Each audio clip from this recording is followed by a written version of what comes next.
নমস্কার বন্ধুরা, আপনারা কেমন আছেন? আশা করি ভালো আছেন। আমি মধুমিতা চলে এসেছি মধুমিতা অ্যান্ড সন্স ক্রিয়েটিভ লাইফের আরেকটা ভিডিও নিয়ে। আপনাদের সবাইকে অনেক অনেক ধন্যবাদ। আপনারা এইভাবে আমার পাশে থাকবেন। আমি এইভাবে পাশে থাকলে আমি এগিয়ে যেতে পারবো। আমি এর আগে আরেকটা ভিডিওতে দেখিয়েছিলাম আমার ছাদ বাগানের পুঁই শাকের মিটুলি তোলা। সে ভিডিওটা আমি শেয়ার করেছিলাম। আরও একবার আবার কিছু পুঁই শাকের মিটুলি হয়েছে, এগুলো না তুলে নিলে পেকে যাবে।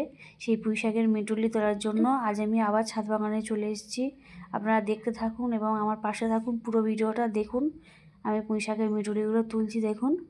এইভাবে আমি সমস্ত পুঁই শাকের মিটুলিগুলো কেটে নেব।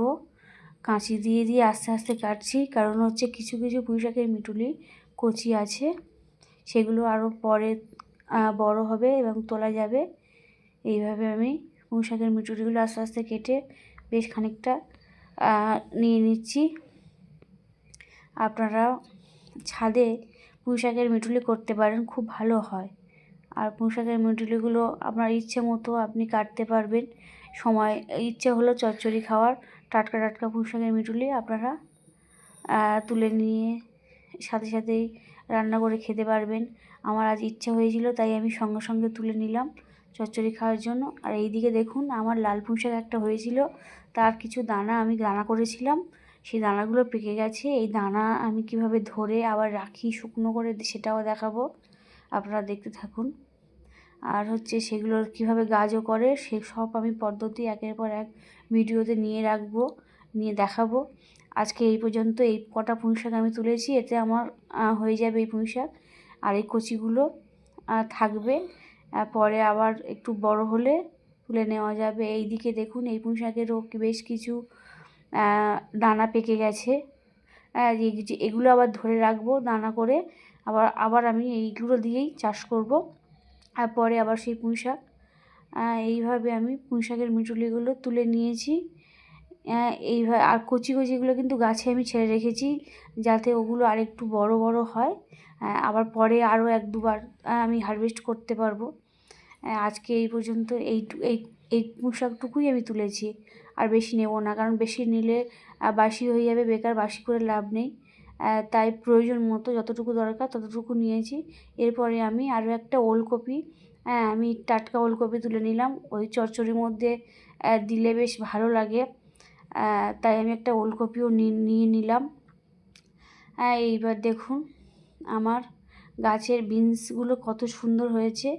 সেই বিনসগুলো দেখুন, কত টাটকা বিনস, গাছ ভর্তি হয়ে আছে, ফলে ফুলে ভরে আছে। বিনসগুলো বেশ সুন্দর হয়েছে। ছাদ বাগানে বিনসও বেশ ভালোই হয়। আমার ছাদে এই বিনসগুলো আমি ভিডিওতে দেখাবো, বিনসের হারভেস্ট করা। এইভাবে আমি বিনসগুলোকে আমি রেখে দিয়েছি, বেশ সুন্দর হয়েছিল। আপনারা ছাদ বাগানে বিনসও করতে পারেন। এবার এই দিকে দেখুন, এই লাউ গাছটার মধ্যে লাউ হয়ে আছে, কি সুন্দর লাউ হয়েছে দেখুন, কচি কচি লাউ, দেখতে তো খুব সুন্দর লাগে। আর ছোটো ছোটো জালিগুলো বেশ ভালো লাগে দেখতে, একের পর এক সারি হয়ে সব গাছে ঝুলছে। এইটা আমার আরেকটা লাউ গাছ, যে লাউ গাছে আমি হারভেস্ট করা দেখিয়েছিলাম সেই লাউ গাছ না, এটা একটা অন্য লাউ গাছ। এই লাউ গাছের লাউগুলো লম্বা লম্বা। এদিকে দেখুন ওলকপিগুলো কি সুন্দর না বড় হয়েছে। এদিকেও বেশ কিছু ওলকপি সারি সারি হয়ে আছে, এদিকে সারি সারি ওলকপি হয়ে আছে। সব গ্রো প্যাকের মধ্যে আমার ওলকপি চাষ, 8 ইঞ্চি 10 ইঞ্চি গ্রো প্যাকের মধ্যে। আর জানেন তো, ওলকপি গাছে প্রচুর জল দিতে হয়, সবচেয়ে মনে হয় বেশি লাগে। আর এই শিরাত মানে যেগুলো থাকে প্রচুর শিকড় দেয়, প্রচুর সরু সরু শিকড় দেয়, মাটি খুঁজে পাওয়া যায় না। আমি পুরোটাই শিকড় হয়ে যায়।